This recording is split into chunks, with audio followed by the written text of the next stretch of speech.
Hello, this is Zed the Zombie Hunter, and today we're going to explore the question, how do zombies groan, growl, and shriek when they are dead?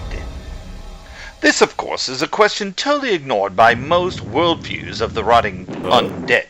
However, Tales from Death Valley has a perfectly sound response. Before we go straight for the kill, so to speak, let's answer a few side queries as we go. The sounds that zombies make across the board, from old black and white classics to modern apocalyptic blockbusters, is an essential part of the 5 heart-stopping senses of scary stuff, also known as the 5 human senses: touch, taste, sight, smell, and of course hearing.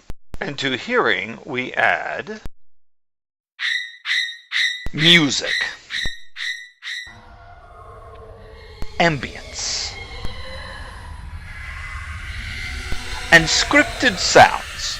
I don't know where I am. I'm lost. Where am I? Does anybody know? These simple elements Can you help me, please? raise the level of intensity as it raises the hair on the back of your neck. Have you ever watched a terrifying scene with sound off?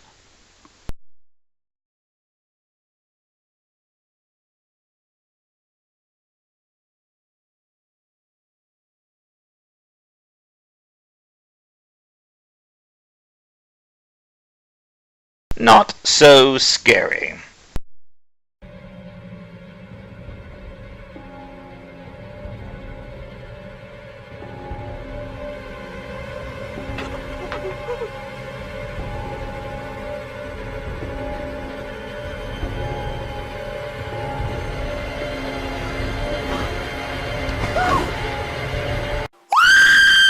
So, if we remember how important creepy sounds are to any creep show, it is no wonder that 99% of zombie writers employ zombie moans and groans. There is only one problem. In order for the vocal cords to make sound, whether it's chatting, screaming, or hissing, there must be air, or at least wind of some sort, flowing across them. If zombies are dead, the very definition of no air or breath in the lungs, then they cannot make audible sounds.